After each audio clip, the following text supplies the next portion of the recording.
नमस्कार दोस्तों, आज की हमारी कहानी है बुढ़िया का यकीन। एक बार कैंसर के एक बहुत मशहूर डॉक्टर मजीद को नई दिल्ली एक अवार्ड सेरेमनी में लाइफ टाइम अचीवमेंट अवार्ड देने के लिए बुलाया जाता है। इस अवार्ड को लेकर डॉक्टर मजीद ही नहीं, पूरा लखनऊ शहर बहुत उत्साहित था, क्योंकि डॉक्टर साहब ना सिर्फ एक काबिल डॉक्टर थे बल्कि एक बहुत नेक दिल इंसान भी थे। अवार्ड सेरेमनी वाले दिन वो सुबह फ्लाइट पकड़ने के लिए एयरपोर्ट पहुंचते हैं, पर कुछ टेक्निकल खराबी आ जाने के कारण वो फ़्लाइट कैंसिल हो जाती है और दुर्भाग्यवश कोई नेक्स्ट फ़्लाइट भी मौजूद नहीं होती है। डॉक्टर मजीद सोचते हैं, चलो कोई बात नहीं, सेरेमनी तो शाम को है और लखनऊ से दिल्ली 6-7 घंटे का ही रास्ता है, तो चलो टैक्सी से निकल लेते हैं। वे जल्द ही एक टैक्सी हायर करके दिल्ली की तरफ बढ़ने लगते हैं। आधे रास्ते तक तो सब ठीक रहता है, लेकिन अचानक ही ड्राइवर कहता है, साहब सामने देखिए, बहुत बड़ा जाम लगा हुआ है। अगर हम इस रास्ते से जाते हैं तो पहुंचने में रात हो जाएगी। अगर आप कहें तो कोई दूसरा रास्ता ट्राई करूं।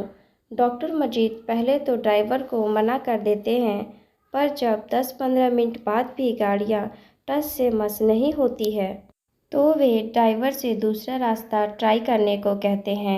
ड्राइवर अपने अंदाजे पर गाड़ी सर्विस लेन पर लेता है और जो पहले कट मिलता है उससे बाईं तरफ मुड़ जाता है। उबड़-खाबड़ रास्तों पर घंटे भर चलने के बाद भी कोई पक्की सड़क या रास्ता नहीं दिखाई देता। डॉक्टर मजीद बिल्कुल मायूस हो जाते हैं। तभी उनको दूर एक झोपड़ी दिखाई देती है।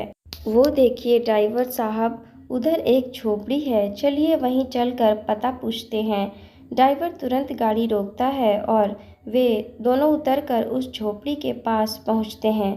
अरे कोई है, ड्राइवर जोर से पुकारता है। झोपड़ी से एक बूढ़ी सी औरत बाहर निकलती है। क्या बात है बेटा, क्यों पुकार रहे हो? माता जी, हम लोगों को दिल्ली जाना है, पर हम रास्ता भटक कर इधर आ गए हैं। क्या आप हमारी मदद कर सकती हैं? ड्राइवर वृद्धा से निवेदन करता है, बिल्कुल मदद करूंगी बेटा। पहले आप लोग अंदर आकर पानी तो पी लो। वह उन दोनों के लिए पानी और कुछ गुड़ लेकर आती है। डॉक्टर मजीद उस गरीब की आवभगत से खुश हो जाते हैं और पूछते हैं, आप यहाँ अकेली रहती हैं क्या? नहीं नहीं, मेरा पोता भी मेरे साथ रहता है। बेचारे के माता पिता बचपन में ही मर गए थे, तब से मैं ही इसका ख्याल रखती हूँ। देखिए ना, बेचारा बिस्तर में बीमार पड़ा है।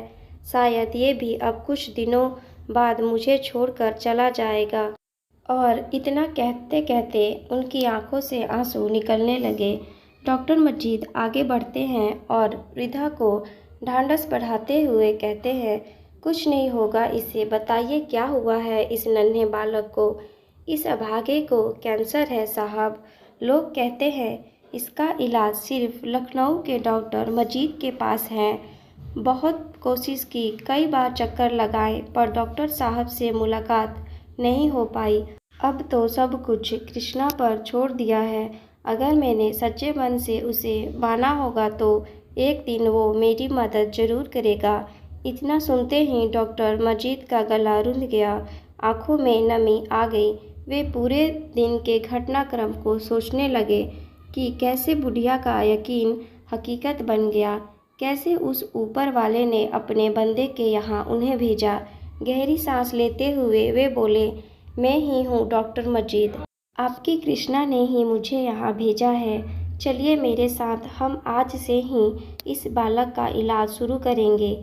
फिर वे ड्राइवर से बोले, ड्राइवर गाड़ी वापस ले लो, लेकिन वो आपका लाइफ टाइम अचीवमेंट अवार्ड।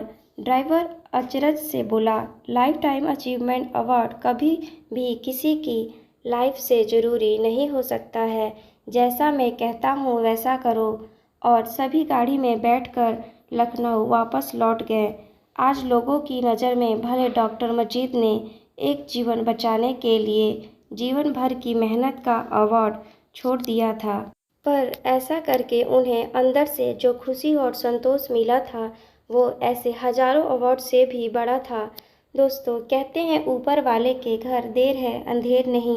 यदि आप सच्चे दिल से किसी चीज़ में यकीन करते हैं और उसके लिए हर संभव प्रयास करते हैं तो एक ना एक दिन वो आपको मिल ही जाती है। इसलिए उस बूढ़ी औरत की तरह दृढ़ विश्वास के साथ जो कुछ भी आप पाना चाहते हैं उसके लिए कर्म करिए, लेकिन फल कब और कैसे कहाँ मिलेगा वो भगवान पर छोड़ दीजिए। अगर आप सच्चे हैं तो आपके भी डॉक्टर मजीद एक ना एक दिन आपको ज़रूर मिलेंगे। आप सभी का धन्यवाद।